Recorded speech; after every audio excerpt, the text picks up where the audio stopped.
Como eu disse, nós vamos agora, né, estudar, fazer o nosso estudo panorâmico do livro de Êxodo.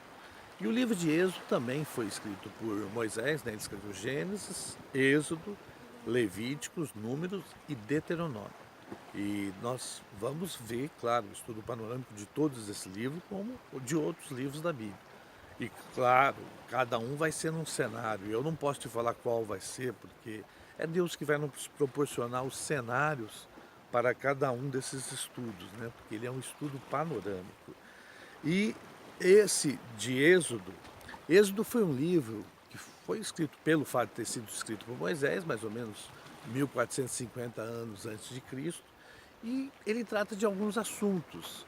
Então nós vamos falar quais são esses principais assuntos do livro de Êxodo. O primeiro dele, né, fala da aflição do povo de Israel. Aquele povo de Israel, que é o povo de Israel?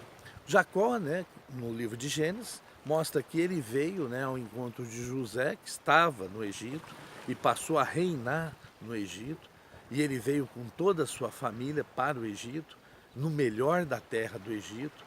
Eram 70 pessoas, e essas 70 pessoas tiveram o melhor da terra. E ali no Egito, elas se multiplicaram grandemente. Isso também foi um arranjo de Deus, porque imaginam aquela família talvez não tivesse as mesmas condições de se multiplicar na terra de Canaã.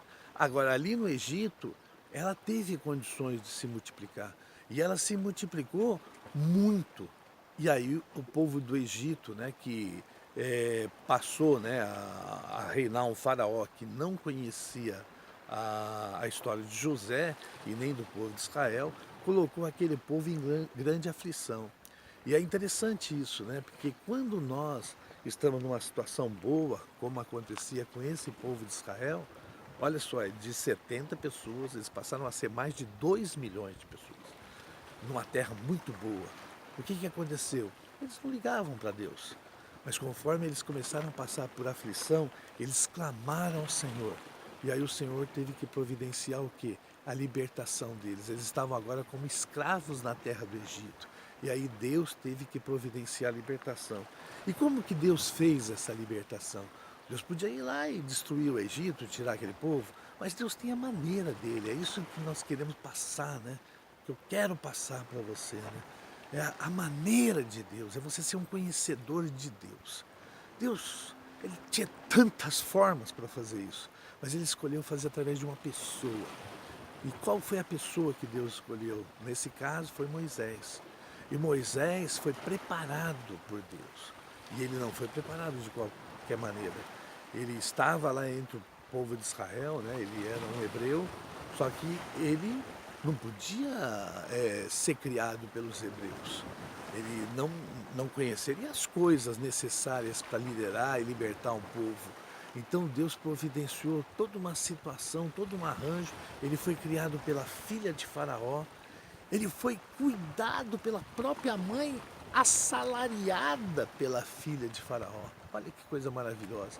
E aí, ele lá dentro, né, do castelo, do palácio de Faraó, ele conhecendo todas as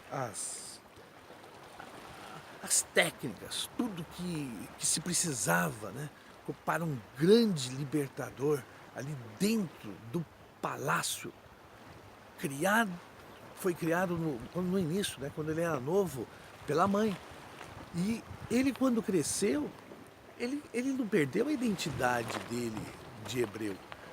Ele sabia da sua identidade de hebreu. Então aí surgiu nele o desejo de libertar o povo. Só que ele achava que ele tinha capacidade de libertar o povo. Mas ele ainda não estava preparado totalmente por Deus para libertar o povo. Então o que aconteceu? Ele foi, matou um egípcio, depois tentou apartando lá uma briga. Lá, depois, o Egito que estava batendo no hebreu, depois ele tentou apartar uma briga de hebreus. Aí os hebreus falaram, assim como você matou ele, você vai querer resolver os nossos problemas. Eu sei que no final ele teve que fugir da presença de Faraó. E ele foi. Então, 40 anos ele ficou ali sendo treinado no palácio de Faraó. 40 anos ele ficou longe, né, desse palácio, sendo aperfeiçoado. Aperfeiçoado a quê? Aperfeiçoado a perder tudo aquilo que ele tinha recebido de uma forma natural. E aí, quando ele, depois dos 40 anos, que foi quando ele esteve ali na terra de Midian, e foi ali que ele conseguiu ver o Senhor lá na experiência da sarça, aí quando ele achava que ele não tinha mais capacidade, foi aí que o Senhor chamou ele para que ele voltasse ao Egito e libertasse. E aí não mais no poder dele, mas aí na força que Deus supre. E aí foi Deus que fez todas as coisas, né? Nos próximos 40 anos da vida de Moisés, que nós vamos ver mais para frente.